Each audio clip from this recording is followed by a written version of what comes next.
दोस्तों मुझे तो भरोसा नहीं होता जब मुझे पता चलता है कि ये वैगनार से 5,000 रुपए अफोर्डेबल है। दैट मीन्स कि 4.95 लाख रुपीज से ये गाड़ी स्टार्ट हो रही है। बट दोस्तों एक चीज और हमें ध्यान रखना है, इसका टॉप वेरिएंट जो है वो 9.45 लाख रुपीज में जा रहा है।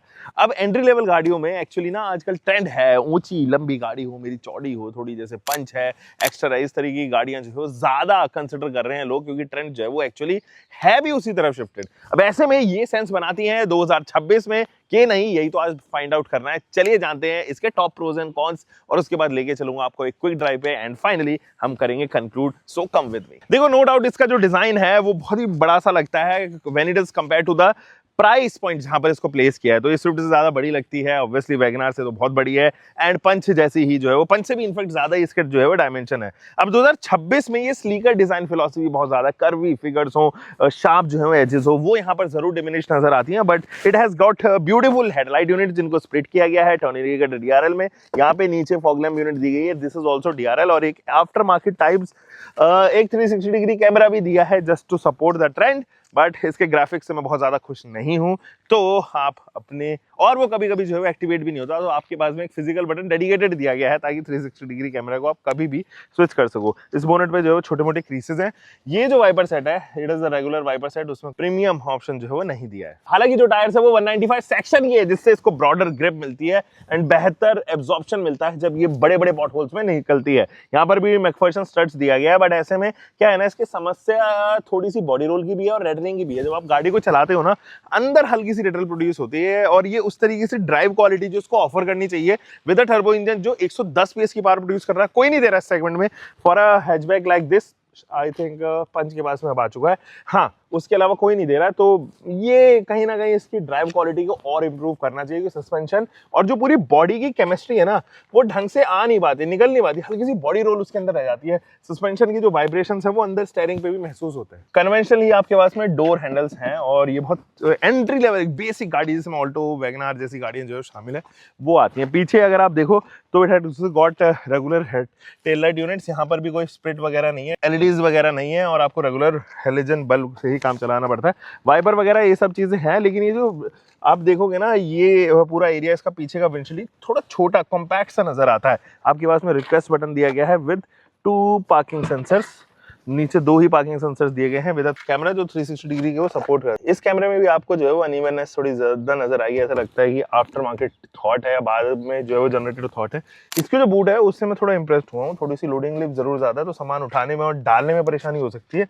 बट जो साइज है ना ओवरऑल, उसमें मुझे लगता है कि 2 से 3 बड़े सूटकेसेस आ जाएंगे आराम से। इसको करते हैं बंद, और इंटीरियर्स में बताऊं अभी क्या क्या चीजें इसमें बाकी हैं भाई। देखो सबसे पहले तो ये जो सीट्स है ना, ये कंफर्टेबल तो है, बट इनके अंदर कोई भी लेदरेट या कोई भी ऐसा मैं कहूँ कि प्रीमियम फील जो है वो नहीं नजर आती है। कोई भी सनरूफ वगैरह नहीं है किसी भी वेरिएंट में, तो ये भी एक ड्रॉबैक यहाँ पर नजर आता है। इंजन स्टार्ट ऑफ बटन जरूर आपको दिया गया है। यहाँ पर एक सबसे बड़ा फॉल्ट है जो आपको नजर आएगा इस म्यूजिक सिस्टम में। हालांकि इसका जो ओवरऑल यूजर इंटरफेस है वो तो काफी कमाल का है, और इनफैक्ट अगर आप गाड़ी को बंद रखना चाहते हो और चाहते हो कि इन्फोटेनमेंट सिस्टम चलता रहे, तो ये भी ऑप्शन देता है। फॉर एग्जांपल मैंने यहाँ से इंजन बंद किया, और ये देखो, do you want to continue using the system, अगर मैं यस कर देता हूँ तो अभी भी इग्निशन ऑफ होने के बावजूद भी मैं स्टीरियो को, ये इंफोटेनमेंट सिस्टम को इस्तेमाल कर सकता हूँ। बट इसके साथ में इश्यूज पता है क्या है, इसके साथ में लगे हुए जितने भी स्पीकर्स हैं ना, वो स्पीकर्स प्रॉब्लम करते हैं, क्योंकि इंसुलेशन अच्छी नहीं है। जब आप आवाज बढ़ाते हो गाड़ी की, बाहर तक जो है वो जाती है, और वो कहीं ना कहीं इरिटेट करती है, क्योंकि आपको ऐसा लगता है कि गाड़ी के अंदर ही आवाज आ रही है, गाड़ी के बाहर आवाज है ही नहीं, बट बाहर वाले लोगों को भी वो सुनाई पड़ता है। यहाँ पे हालांकि ट्विटर भी दिया गया है, बट मुझे लगता है कि ये म्यूजिक सिस्टम पे भी काम करने की जरूरत है, specially on the speaker part. यहाँ पर अगर आप देखो तो क्लाइमेट कंट्रोल वगैरह है। यूएसबी सी टाइप आपको फ्रंट में नहीं मिलती, sadly, I don't know why this happened. आपको फ्रंट में भी यूएसबी सी टाइप ऑफर कर देनी चाहिए थी, बट रियर में जरूर मिलती है। कोई आर्म रेस्ट का जो है फिनोमेना नहीं एग्जिस्ट करता है। और यहाँ पर भी अगर आप देखोगे तो ये स्टीयरिंग व्हील जो है उसके ऊपर बहुत सारे कंट्रोल्स हैं। थोड़े दिन में तो आप कंफ्यूज रहोगे कि यार कौन से बटन से क्या चीज होती है, क्योंकि ये जो बटन्स है ना, इनके ऊपर जो मार्किंग है वो थोड़ा सा कंफ्यूजिंग एंड पर ज्यादा, बट एक बार जब आपको समझ में आ जाएगी तो सारी चीजें जो है इंस्ट्रूमेंट क्लस्टर पे नजर आती हैं और आप अलग अलग थीम्स परम्यूटेशन कॉम्बिनेशन में इसको स्विच कर सकते हो। देखो इधर जो बटन दिया गया ना 360 डिग्री कैमरा का, यहाँ पर ये बटन है और जितने भी चाइल्ड लॉक के बटन है, आइडल स्टार्ट स्टॉप के, वो भी सब इधर ही दिए हुए हैं। और इनफैक्ट ये जो लेवलर है, हेडलाइट लेवलर, वो for this price point actually acceptable नहीं है। बहुत पुराने जमाने का जो है वो हेडलाइट लेवलर है, तो ये चीज जरूर मुझे लगता है कि इस गाड़ी के साथ में है। क्या चीजें हैं जो एक्चुअली आपको इस गाड़ी पे पसंद आएगी? एक तो भाई ड्राइव क्वालिटी में कहूंगा कि जो रश है गाड़ी के अंदर पिक करने का, वो काफी कमाल का है।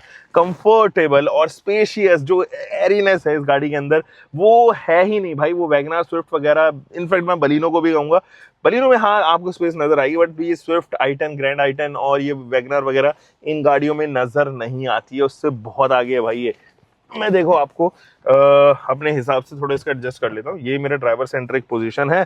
इसके बाद अब मैं आपको सेकंड रो का कंफर्ट चेक कराता हूँ। ये देखो आप, ये देखो गाइस, 5 फुट 10 इंच है मेरी हाइट, और उस लिहाज से अगर आप देखो तो बहुत सारा नी रूम, बहुत सारा लेग रूम मुझे मिलता है, अच्छा अंडर थाई सपोर्ट मिलता है।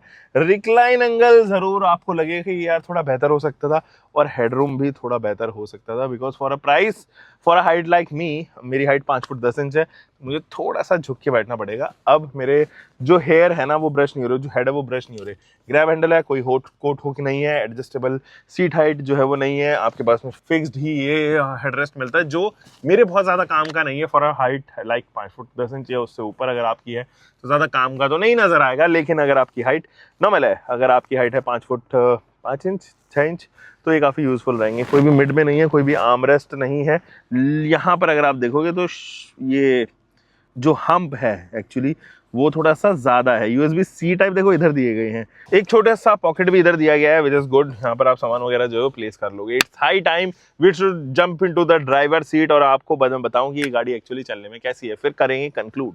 और गाइस तो ये 110 PS की पावर कैसी फील करती है मैं आपको बताता हूँ। देखो जब आप छोटी गाड़ी में एक बड़ा टर्बो इंजन लगा देते हो ना, बड़ा भी क्या 1.2 लीटर का ही तो है, और इसके साथ में टर्बो है, तो ये 110 PS की पावर प्रोड्यूस करता है। तो ऐसे में जब ये छोटी गाड़ी के साथ में मैच होता है ना भाई, तो जो पावर फिगर होती है वो एक्चुअली सेटिस्फैक्टरी होती है ऑन रियल लाइफ कंडीशन। ये देखो, मतलब मुझे पता है कि ये कितने सेकंड में 0 to 100 कर सकती है एट दिस टाइम। मुझे लगता है 11 सेकंड के अंदर अंदर इसको 0 to 100 कर लेना चाहिए। And the best part is, यहाँ पर सिट्रोन ने कोई कमी नहीं छोड़ी, कोई रेगुलर AMT PMT नहीं दिया इसके साथ में। इसके साथ ऑफर किया उन्होंने टॉर्क कन्वर्टर, एक automatic transmission, pure automatic transmission offer किया है, विच इज गुड। और एट दिस प्राइस पॉइंट अगर आप देखो तो 10 लाख के अंदर आने वाले जो प्योर ऑटोमेटिक ट्रांसमिशन है उनमें से C3X इज वन। और इसके अलावा जो है वो अमेज है, एक CVT के साथ में i20 है जो आती है, काइलैक जो है थोड़ी सी ऊपर चली जाती है। बट 3 ही गाड़ियां हैं जो प्योर ऑटोमेटिक ट्रांसमिशन के साथ में आती हैं with in 10 lakh rupees. And ये गाड़ी is purely driver centric car. मैं बताता हूँ क्यों, क्योंकि ये जो इंजन है वो आपको एक्चुअली कैपेबिलिटी देता है राउंड द कॉर्नर्स, कितना भी आप कर सकते हो।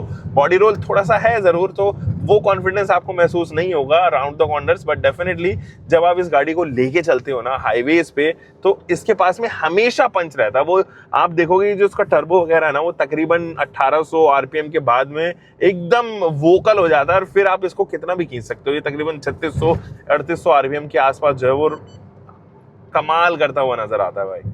तो अब मैंने आपको इंजन बता दिया किस तरीके के परफॉर्मेंस ये ऑफर करता है। देखो ये जो इंजन है ना वो बहुत ज्यादा वोकल नहीं है, तो डिसेंटली रिफाइंड है, बहुत ज्यादा वोकल भी नहीं है, और मतलब माइल्ड मैं कहूंगा कि उस कैटेगरी में ये आ जाता है। तो आपको अंदर तक जो है वो वोकल्स इसके नजर आते हैं। जब ये रेव करता है तो आपको पता रहता है कि हाँ भाई अंदर तक जो है वो आवाज आने वाली है। जैसे कि 80-90 आप क्रॉस करोगे तब ये जो है वो आवाज थोड़ी नीचे चली जाती है, या अगर आप क्विक एक्सेलरेशन कर रहे हो, एक्सेलरेट कर रहे हो क्विक, तब आपको जो है वो आवाज अंदर तक आती है। इंजन की परफॉर्मेंस ठीक है, मतलब ये माइलेज देने में तो इतना सक्षम नहीं है। आप देखना इसको अगर सॉफ्टली चलाओगे ना तो इसकी रेंज फ्लक्चुएशन बहुत ज्यादा है। यहाँ पर जो रेंज है अभी 117 किलोमीटर दिखा रही है, अगर मैं इसको सॉफ्टली 45, 50, 60 किलोमीटर की स्पीड में बहुत धीरे धीरे चलाऊं तो पता है इसकी रेंज 250 पार भी चली जाएगी। तो इतना ज्यादा जोन है, पता नहीं किस तरीके से इसका इंस्ट्रूमेंट क्लस्टर जो है वो मैप किया गया है। इसी वजह से एरर्स बहुत ज्यादा है इसके इंस्ट्रूमेंट क्लस्टर में, और ये एक बड़ा एरर है, क्योंकि रेंज आपको रियल लाइफ रेंज ही पता नहीं रहती कि मेरी गाड़ी एक्चुअली चलेगी कितनी। तो बहुत ही ज्यादा विड्थ बैंड जो है वो दे दिया, ऑलमोस्ट 2 टाइम्स तो माइलेज नहीं हो सकता ना। फॉर एग्जांपल अगर 12 की माइलेज सिटी में दे रहा है, 24 का तो अनरियलिस्टिक है कि ये हाईवे पे ऑफर कर दे on a petrol turbo engine, तो वो चीज जरूर है। बाकी माइलेज के बारे में अगर मैं बात करूं तो यहाँ पर तकरीबन 12 से नीचे ही आपका माइलेज सिटी में रहने वाला है। हाईवेज पे ये हो सकता है कि 16 के आसपास जंप कर जाए, बहुत ज्यादा जो है वो उम्मीद मत करना इस इंजन के साथ में, स्पेशली विद दिस पावर। तो इतना माइलेज आपको यहाँ पर मिलेगा। कंफर्ट के मामले में ठीक है भाई, सीट वगैरह जो है वो बढ़िया है, एक नंबर की सीट यहाँ पर लगाई हुई है, कंफर्टेबल सीट से मैं आराम से इस पर 250-300 किलोमीटर चल सकता हूँ नॉन स्टॉप, मुझे कोई हर्डल महसूस तो नहीं हो रही। हाँ, स्कोप ऑफ इंप्रूवमेंट जरूर है, स्पेशली ये जो नीचे वाला बेड है ना इस वाली सीट का, इसके ऊपर थोड़ा सा ग्रूव जो आने चाहिए अंडर थाई सपोर्ट पे, जैसे हम अल्ट्रोज वगैरह में देखते हैं वो आ जाए तो और आपका फटीक का जो रेशियो है ना वो आगे बढ़ता हुआ चला जाएगा। नाइट विजन के मामले में ठीक है, मेरे को अच्छी लगी इसकी नाइट ड्राइव क्वालिटी भी, और एलईडी इसका इस्तेमाल किया है, प्रोजेक्टर हेडलाइट सेटअप है, फॉग लैंप यूनिट्स भी प्रोजेक्टेड दी गई हैं, तो वहां पर भी विजिबिलिटी का कोई सवाल पैदा होता नहीं है। यहाँ पे ए पिलर भी पतला है और आगे भी विजिबिलिटी जो है वो डिसेंट आपको मिलती है। पीछे की विजिबिलिटी हालांकि उससे मैं इंप्रेस जरूर हुआ हूँ, ये IRVM का जो डिजाइन है ना बहुत बड़ा है और इससे पीछे का जो विजिबिलिटी है वो भी ऑफर होती है। और पीछे जो मैंने आपको दिखाया था ना डिफॉगर के साथ में जो विंडशील्ड है वो भले ही बाहर से पतला लगता हो बट यहाँ पर विजिबिलिटी मेरे को एप्ट मिल रही है। फ्रंट की विजिबिलिटी में मेरे पास में इस मिड एरिया में ना, ये ग्रे जोन ही है वैसे तो, यहाँ पर IRVM और इंफोटेनमेंट सिस्टम इन दोनों के बीच में ऐसा पतली सी ही गैप है, तो वहीं पे आपको जज करना है। बट ये ब्लाइंड स्पॉट वगैरह ऐसा कुछ क्रिएट नहीं होता, आपको पता रहता है कोई कौन व्हीकल डायगनली जो है वो है। बोनट विजिबल है, तो आप मार्केट प्लेसेस में भी अगर जाओगे ना तो बेहतरीन आपको विजिबिलिटी, या मैं कहूंगा कि सपोर्ट कम आपको जरूरत पड़ेगी। आपको किसी की जरूरत नहीं पड़ेगी कि आप भाई गाड़ी निकाल लो, मैं वहां से कहीं से लग तो नहीं रही है, आपको अपने को ड्राइवर की जरूरत पड़े, ऐसा तो कुछ नजर मुझे नहीं आ रहा है। देखो क्या ये एक्चुअली में बनती है, वैसे अगर मैं देखूं इस सेगमेंट में पंच टर्बो इंजन के साथ में जो आती है उसके साथ में इसका कंपटीशन हो सकता है, प्लस इसका कंपटीशन हो सकता है फ्रॉन्क्स के साथ में जो टर्बो अगेन इंजन जो आता है उसमें, उसके साथ में हो सकता है। सस्पेंशन पे अभी भी ध्यान देने की जरूरत है भाई, वो वॉबल करते हैं और अंदर तक जो है वो सारी आवाजें, सारी वाइब्रेशन जो है वो अंदर तक पहुंचती है, यहाँ पे लीवर तक भी, और मैं कहूँ कि हैंडल बार तक भी, तो ये स्टीयरिंग व्हील तक भी जो है वो, स्टीयरिंग व्हील तक भी जो है वो पहुंचते है इसकी वाइब्रेशन, तो वो जरा कंट्रोल हो जाए तो और भी बेहतर है। बॉडी रोल की समस्या इसमें डिस्पाइट छोटा साइज होने के बावजूद भी है, राउंड द कॉर्नर्स है, हाइट बहुत बड़ी है ना इसकी, तो इस वजह से वो बॉडी रोल जरूर इंट्रोड्यूस होता है। Overall a decent package, a decent value for money की कैटेगरी में अभी भी आती है, इसमें बेहतरीन डिस्काउंट मिलते रहते हैं। सिट्रो की C3X आप प्लान कर सकते हो फॉर योर सिटी ड्राइव।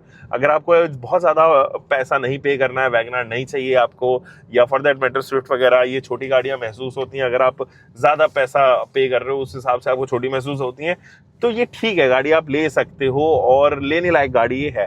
चलिए कंक्लूड करते हैं। देखो गाइस, C3X जो है वो मुझे तो काफी पसंद आती है। इसके चलने में जो इंजन इसके अंदर ऑफर किया गया है वो अनमैचेबल है, अनकंपेरेबल है, और इस सेगमेंट में आने वाले जितने भी इंजन है, और वो रिलायबिलिटी भी जो है वो ऑफर करता है। अगर आप एक गाड़ी खरीदना चाह रहे हो, आपको बहुत ज्यादा नहीं चलना, आपको पूरे महीने में 500-400 इतने किलोमीटर ही चलना है, मेरे ख्याल में ये एक बेटर ऑप्शन आपके लिए हो सकता है। वहां पर आप इस गाड़ी को ऑप्ट कर सकते हो, कोई समस्या उसमें आएगी नहीं। चैलेंजेस पता है किन लोगों के लिए आएंगे, जो एक्चुअली दूर के लोग हैं, जिन्होंने फॉर दैट मैटर अगर हम बात करें इनके, क्योंकि डीलरशिप बहुत लिमिटेड है, अगर कोई ऐसी लोकेशन है जिससे आसपास सिट्रों की डीलरशिप नहीं है, उनके लिए बहुत बड़ा चैलेंज आएगा, क्योंकि किसी छोटी मोटी समस्या भी आपको सॉल्व करने के लिए 100 किलोमीटर, 200 किलोमीटर, 300 किलोमीटर चलना पड़ेगा। अगर आप for a city like Delhi NCR के आसपास रहे तो बहुत सारे शोरूम्स मिल जाएंगे। Service centre is again a challenge for them, और स्पेयर पार्ट्स अवेलेबिलिटी आपको बाहर नहीं मिलेगी, तो आपको रिलाय करना पड़ेगा टोटल सर्विसेज सेंटर्स पे एंड डीलरशिप्स पे। अच्छे प्रोडक्ट हम और एक्सपेक्ट कर रहे हैं सिट्रों से, बट अभी के लिए तो हमारे पास में बहुत ही लिमिटेड जो है वो यहाँ पर गाड़ियाँ अवेलेबल है। हम मिलेंगे दोस्तों एक और नई वीडियो के साथ में, आप तब तक अपना ध्यान रखें, सुरक्षित चले, टेक केयर गाइस।